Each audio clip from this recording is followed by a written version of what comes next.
Hi everybody, it's FoxxC here again, and this is another episode of FoxxBites. It's almost October. It will be October when this video comes out, and I'm really excited for Halloween, and I know that Nikki is really excited for Halloween. My next video is going to be coming up right around that time on FoxxTales. But today I thought I'd come and tell you a little bit about myself and how I got here, and a topic that's kind of come up with some friends that I've met in the trans community. And it's a topic that I don't really know how to. This is a video about my experience with mind-altering substances and dysphoria.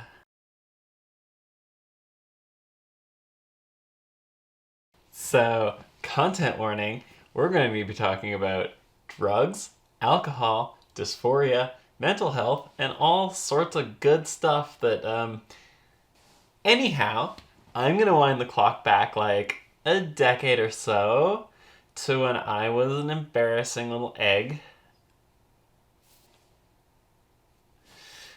And I'd struggled with lots of self-esteem and body image issues, for lack of a better word, growing up. Obviously. And I was also like a super straight edge kid in high school, and I hung out with like the bad kids.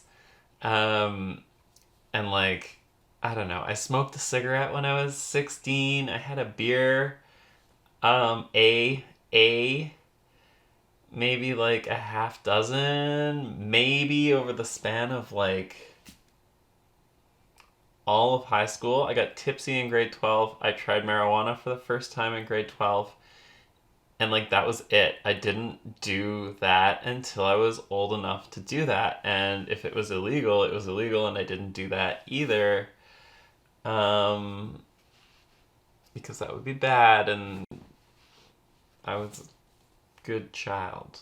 Yeah, so when I was in my late teens, early 20s, I drank pretty heavily, and once I was legal age, and I was kind of a shitty human, and that had something to do with it. I think I was definitely using alcohol to like not face my emotional problems.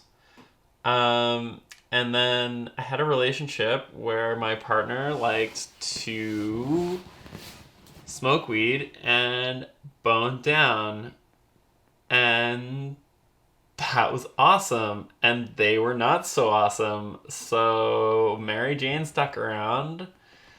And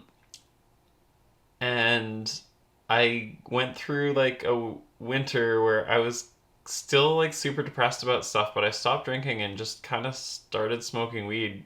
And I mean, looking at self-help stuff and like trying to get my life in order, and this sounds really embarrassing in retrospect, but it put me on a path to not being super judgmental about myself and not being super judgmental about people in the world around me, and wanting to go back to college and finishing my degree because I didn't know what else I was going to do. But I also I think it put me back on the path to seeking knowledge, which is something that I'd kind of like said fuck it somewhere through my teenage years, and I don't know why and I don't know how. And testosterone is a hell of a drug. Ugh. And when I went back to college, I smoked a lot of weed. I went to my classes. I did pretty well in them. Way better than when I didn't smoke any weed and I didn't give a shit. And I got involved with a lot of activists in various. Fuck. So where was I? I think I was talking about my college experience, and me smoking lots of marijuana, and I can honestly say that like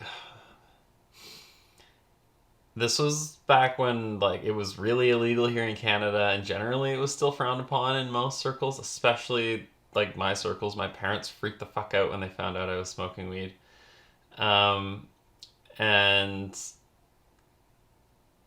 I just, I honestly can say it saved my life.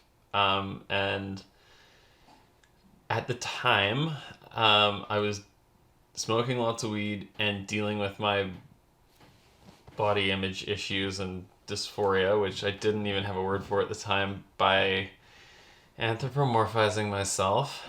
I also didn't know what furries were, and uh, it's been a weird, long 10 or 12 years. So, anyhow, I found myself back in school. I found myself getting involved in a lot of like extracurricular activities, mostly like anti-capitalist organizations like Students for Democratic Society and the International Socialists, and just generally hanging out with anarchists and left-wing organizers and people who spend their time trying to make a difference in the world. And I also got introduced to the party scene, and I'd been into dance music kind of as a teenager, and I'd been to my first rave at 16, and I'd been offered all the drugs, and I'd said no to them because drugs are bad. And I found myself at a party on Valentine's Day, 2009, and it was like 11 o'clock at night, and we'd all taken ecstasy, and that was my first time taking ecstasy. So yeah, I was still using my dead name at the time, and I started to get really high, and I was like, "Hey guys, I have this other name that I use," and I like, my friends call me Fox, and everybody was like, "Oh, that's super cute."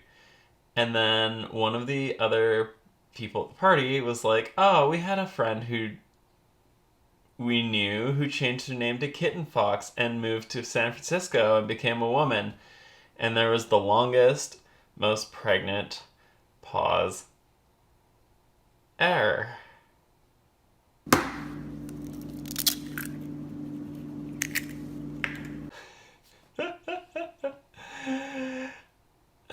Anyhow, I ended that night in a cocktail dress looking very cute and also, like, with a huge fucking problem on my hands, I guess. Having a moment after, 24 years of being alive. I'm older than I look. Where you suddenly feel that all that fear that you have had about strangers finding out about who you are, or even people that you know finding out about who you are, is absolutely gone. And it's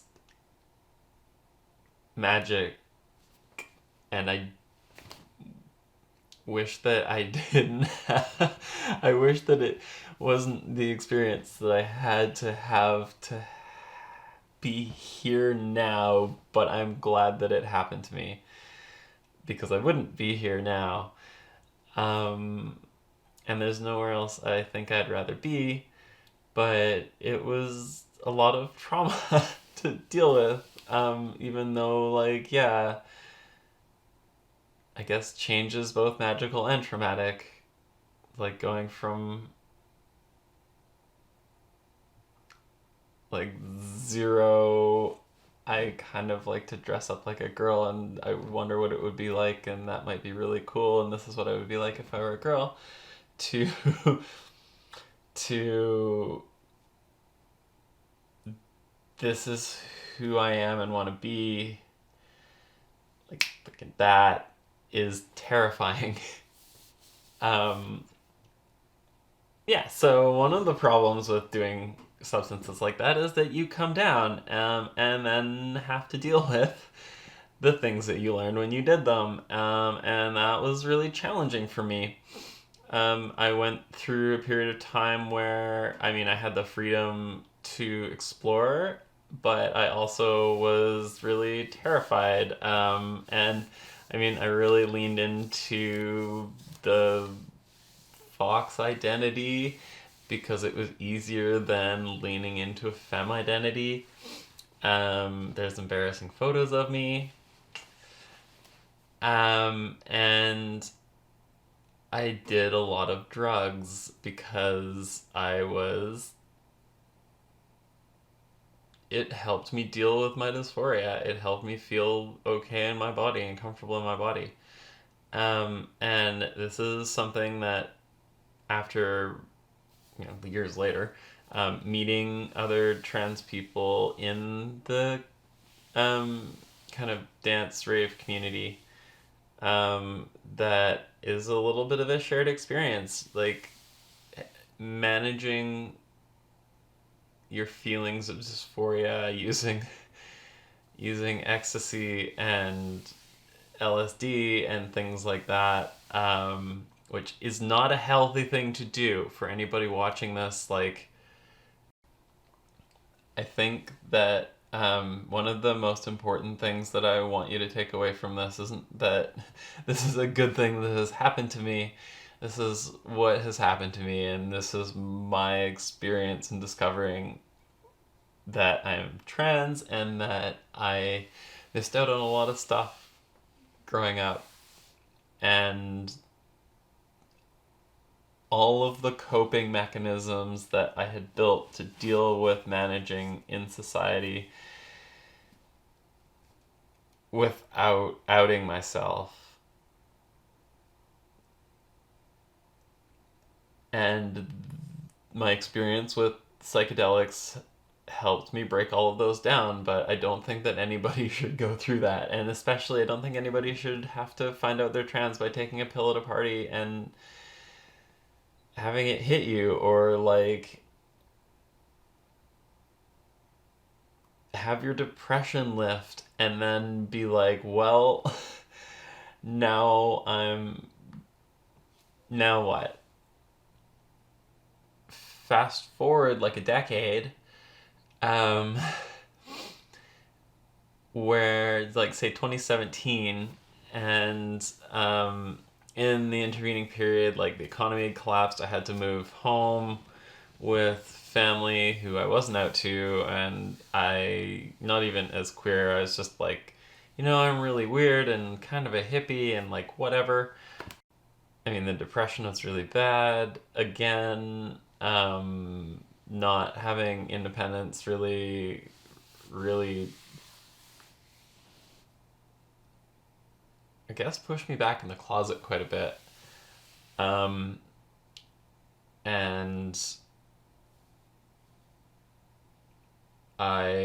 it took a while for me to get back to myself. And in 2017, I had been going through some good stuff and some bad stuff, and I had some really difficult emotional things go down in my life, which is definitely a story for another time.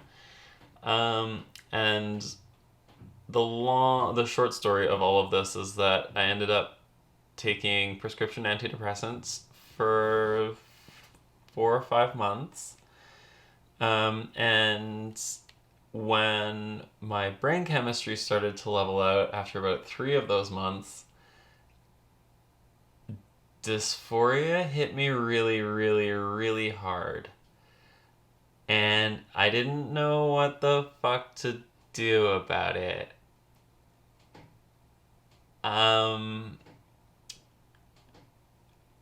And for those of you who aren't familiar, like, what's going on with my brain chemistry in all of this is that when my serotonin levels were high, like when I was taking MDMA or when I was taking an SSRI, that is a prescription that is going to even out or boost your serotonin levels so that you don't feel sad all the time. So, like, when my brain is swimming in happy juice, I really want to be a woman, which is like a huge problem when that kind of runs over you all at once. So, like, your depression is gone, but now you have an issue to deal with that means that, well, the depression from your chemical imbalance is dealt with, but the depression from having to now navigate the world as the person you want to be, which no amount of drugs and chemical balancing is going to fix, that was really challenging for me and my relationships at the time. It's taken me some time, obviously, to get here, but I think the other big thing of this is that I'm really lucky that I came through this okay. Um, I really hope that we have a future where kids don't have to find out they're trans because they took a pill at a party.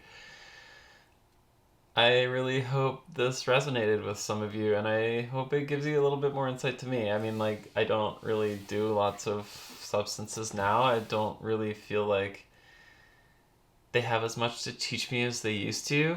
I still smoke a lot of weed, but that helps with anxiety and, like, dealing with dysphoria still, because it's gonna be a while, maybe forever.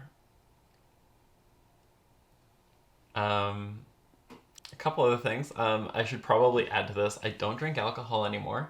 I work in a bar. I taste booze for my job, but having a serving of alcohol is like way beyond me. I get really depressed and anxious or really angry. And like if I have drinks with friends on like a Friday, in a week or two it'll be a Tuesday night and there'll be like a 6 pack of like the strongest beer I can find, and it's just not a good situation for me. So I don't do it. I just get paid to look good and serve booze. Um,